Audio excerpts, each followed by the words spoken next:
Hoje é 21 de junho de 2019, sexta-feira, um casual day. Os prazos cíveis correm, a não ser que não seja dia útil hoje. Depois vem sábado e domingo.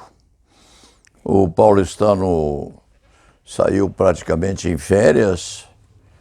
Já na quarta-feira à tarde, há de voltar angustiado.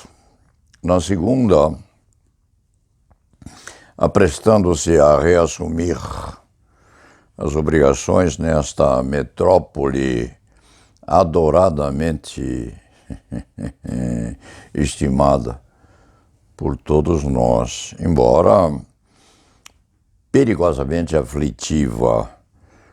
O jornal Estado de São Paulo de hoje traz um editorial em notas e informações, um editorial sobre a prisão é exceção. Na verdade, o Estadão se tem aprimorado em examinar essa questão correspondente indiretamente ao pacote Sérgio Moro, para o qual a prisão é a regra. A não prisão é a exceção. Aqui é o contrário.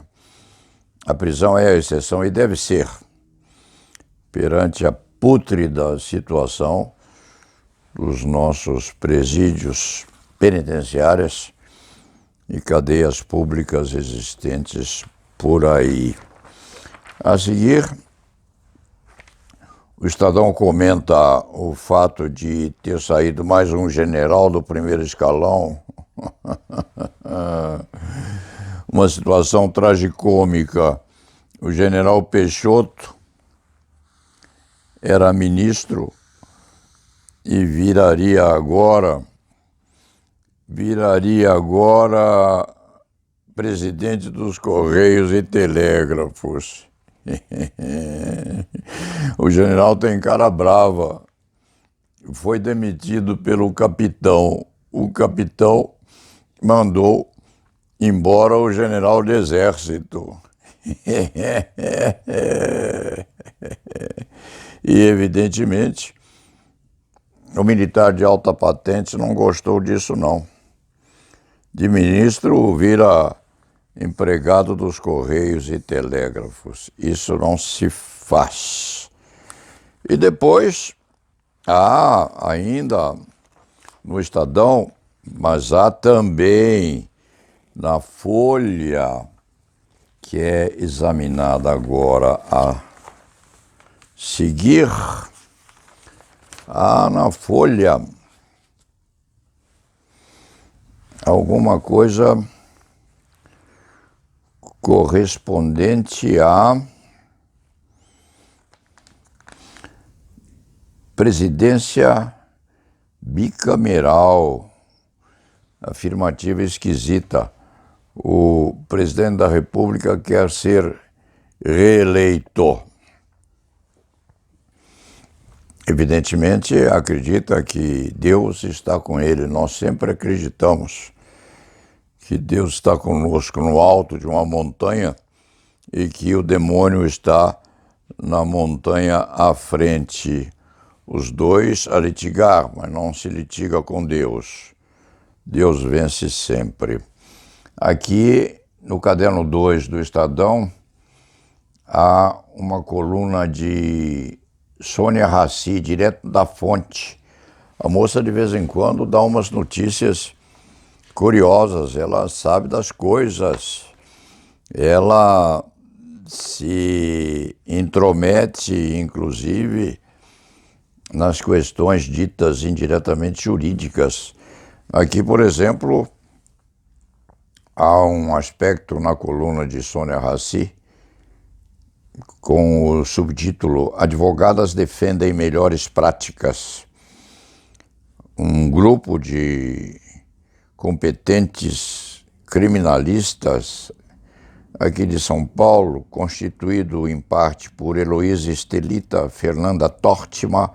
Tortima tem nome ilustre, Cristiane Battaglia, Mariana Tumbiolo e Beatriz Riso, sob a batuta de Marina Coelho Araújo. Esse grupo se reuniu para discutir questões ligadas à falta de confiança na advocacia criminal, que poderia comprometer o direito de defesa de acusados, já que as teses de defesa deixam de ser consideradas nos julgamentos.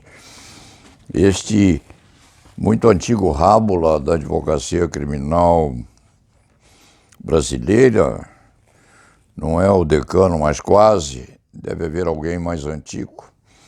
Este velho escriba discorda de uma porção desse noticiário, porque, a seu ver, nunca, mas nunca mesmo na história do Brasil, a advocacia criminal esteve tão em alta. Tanto assim que há escritórios cíveis montados epicuristicamente na latitude superior dos escritórios de advocacia paulistas e brasileiros. Há escritórios cíveis que estão a montar dentro deles departamentos de direito penal, contratando pós-doutores jovens, mas classificados superiormente, porque hoje só se fala com DOC, ou seja, só se fala com documento e medalhas no peito. Mas tais escritórios estão a implantar departamentos de direito penal, porque as causas importantes costumam ser poupudas e dar e remontar o renome dos profissionais vinculados à especialidade. Então, não há falta de confiança na advocacia criminal, não. Há, talvez, uma manifestação de respeito por advogados criminais paulistas e brasileiros, tanto assim que tais advogados sempre estão à testa das maiores disputas colocadas nas ações penais que estão sendo discutidas, inclusive, no Supremo Tribunal Federal. Não, a advocacia criminal brasileira está em plena ascensão, amadurecida, com criminalistas muito competentes, conceituados, pós-doutores, com diplomas emanados de universidades estrangeiras, inclusive. E a advocacia criminal vai muito bem. E também vai muito bem a advocacia criminal exercitada por nossas companheiras advogadas, com uma censura muito amável, muito amiga e respeitosa deste quase decano na advocacia criminal brasileira. Respeitosa, sim, amigável também, porque as advogadas hoje têm inscrição na ordem, segundo se crê, numa contagem não muito profunda, a inscrição de advogadas, ou seja, profissionais do sexo feminino em São Paulo, é maior do que o número de advogados homens, alguma porcentagem a mais, sendo que as nossas colegas advogam com muita competência, com muita pragmaticidade e sendo muito respeitadas, o que dá a elas, com certeza, uma potencialidade que não tem sido muito exercitada, porque, de um lado, elas têm consciência do poder que lhes é atribuído, e, de outro lado, não aprenderam ainda a usá-lo. Por exemplo, há uns 60 dias, talvez, uma colega nossa, moça respeitada, num presídio aí da capital, foi isolada e foi submetida, inclusive, à vistoria por aqueles aparelhos que fazem a radiografia do corpo humano. Suas intimidades foram experienciadas e só muito depois ela foi libertada, sabendo-se que havia suspeita de carregar algum instrumental inadequado nas partes íntimas. Na verdade, era assim um daqueles adminículos que elas usam constantemente para manter imaculada a higiene pessoal. Uma coisa muito feia. Fizeram com a nossa colega, motivando inclusive um desagravo imediato pela Ordem dos Advogados do Brasil, mas não deve e não pode parar nisso, porque essa revista pessoal, que é feita só em advogados e advogadas, deveria estender-se também a magistrados e membros do Ministério Público, porque defeitos de personalidade e inadequações psíquicas, complete-se, não são privilégios negativos de usança de becas, mas podem estender-se também às togas, havendo hipótese, sim, de eminentíssimas autoridades que perderam, de repente, o equilíbrio psíquico importantíssimo ao exercício de funções públicas notoriamente importantes. Então, tem as nossas colegas oportunidades, sim, de fechar atividades concernentes à exigência de que os preceitos regulamentares correspondentes à vigilância nesses portais eletrônicos se estendam a todas as subinscrições nas carreiras jurídicas ou em todas as inscrições nas carreiras jurídicas, não se limitando à Ordem dos Advogados. O que as advogadas devem pretender é que todos sejam submetidos, sim, a revistas, não havendo privilégio de imaculabilidade nos remanescentes da cooperação para o exercício da jurisdição, sem exceção do Ministério Público. E isso, sim, é uma atividade extremamente meritória,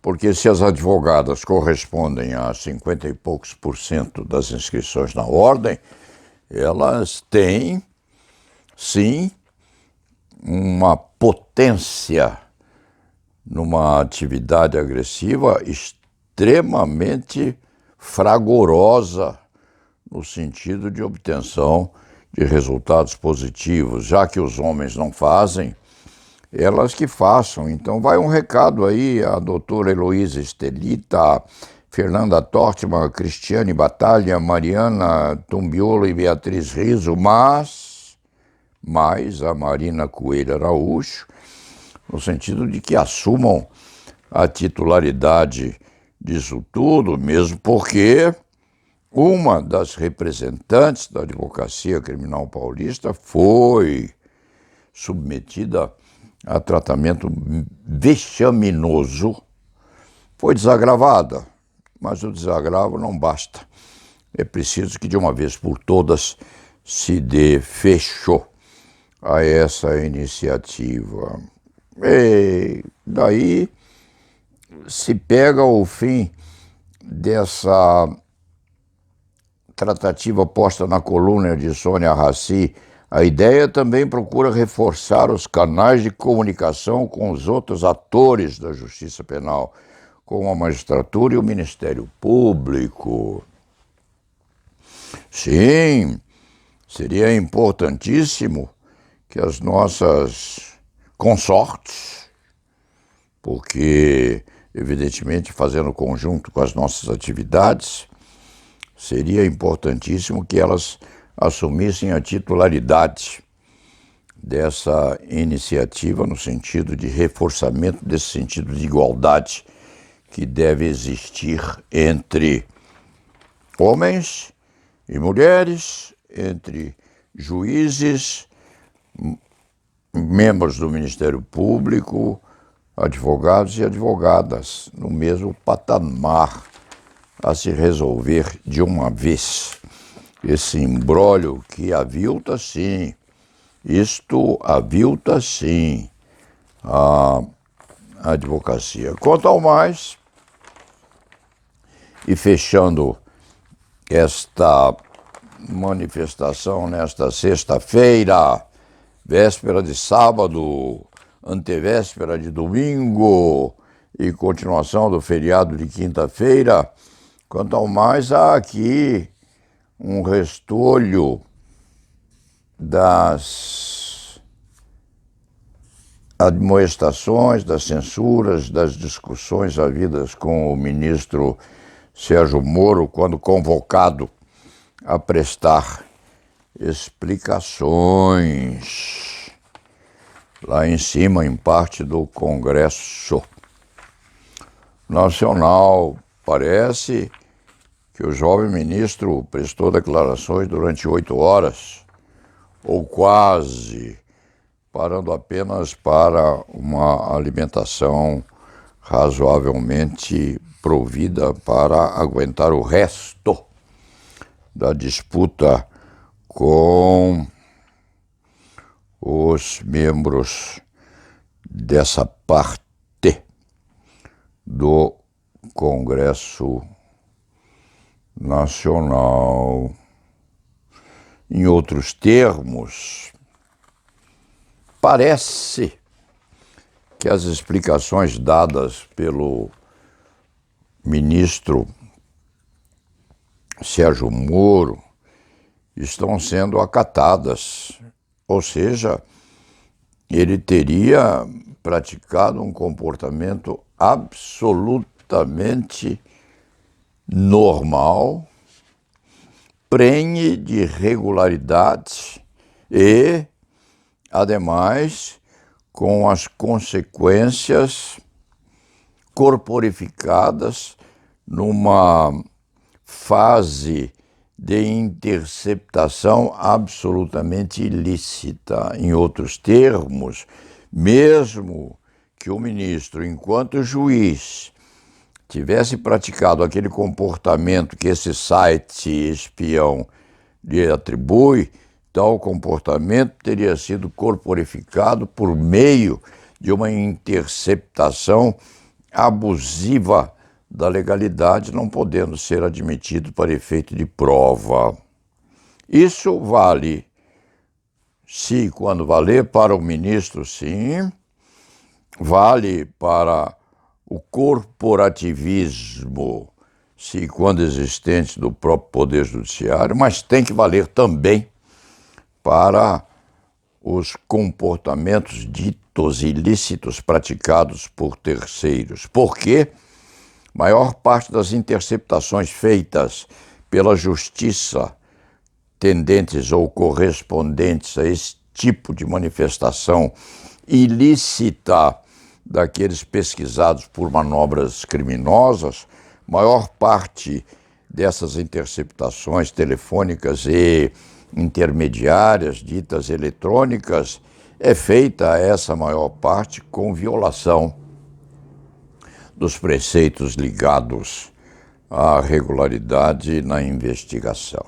Então, se é ilícita essa atividade praticada pelos intervenientes terceiros que atribuem comportamento inadequado do ministro, também ilícita seria toda essa carga de acusações feitas pela investigação em nome do Estado para apurar e mandar à cadeia ou à prisão essa trupe de criminosos ou de delinquentes que são postos no ergástulo em razão de sentenças criminais acentuadamente castigantes, sem dúvida alguma. O que acontece, eminentíssimo ministro da Justiça Sérgio Moro, a quem este advogado respeita muito, por ser, inclusive, detentor de um cargo dos maiores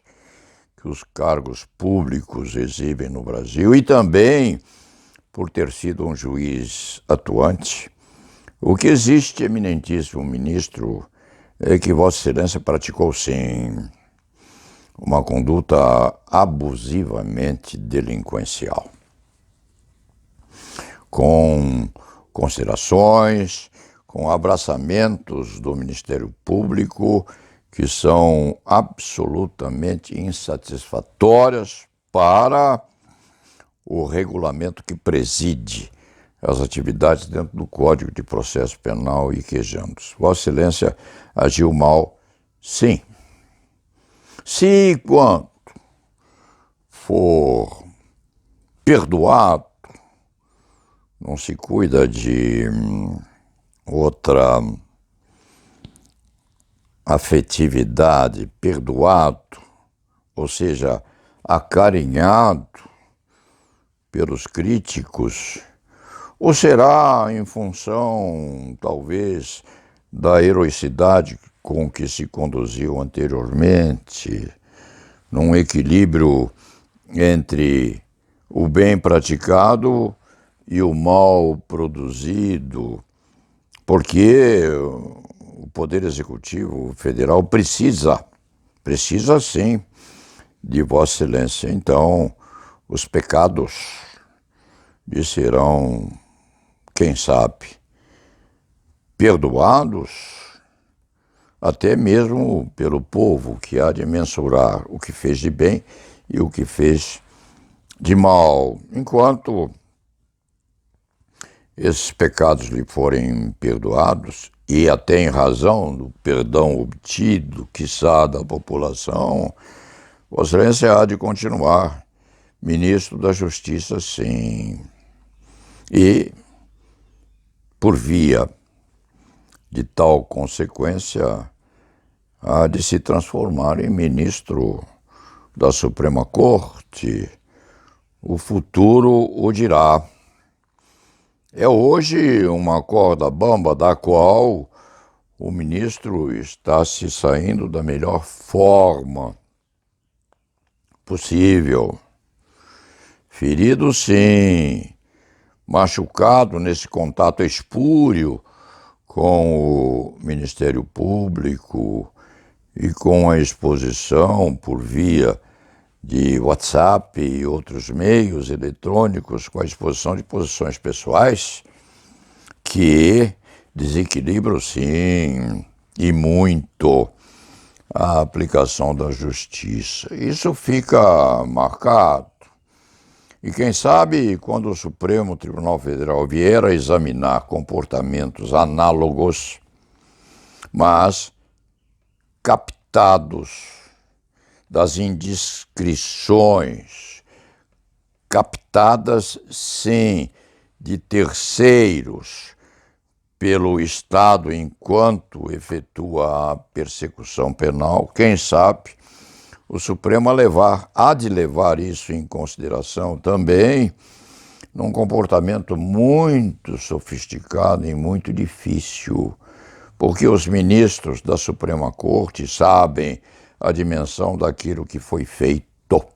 E se, quando quiserem postergar a solução disso tudo, em benefício, inclusive, da legalização da chamada ação penal Lava Jato, se, quando quiserem esconder isso embaixo dos tapetes, hão de ter um trabalho imenso para a chegança ao blindamento do hoje ministro Sérgio Moro, a este criminalista que já viveu o suficiente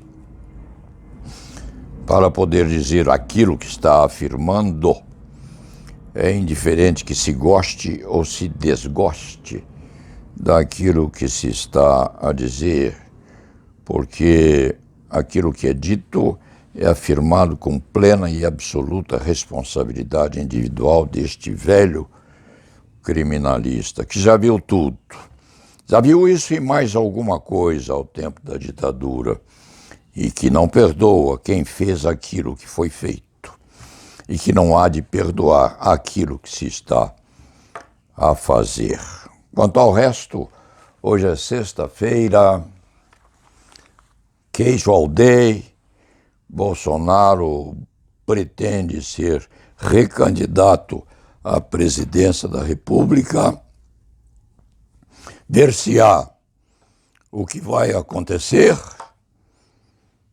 O cronista já começa a enrouquecer ao simples pensamento desta previsão. O resto é resto. Amanhã é sábado, depois vem domingo. E la nave va.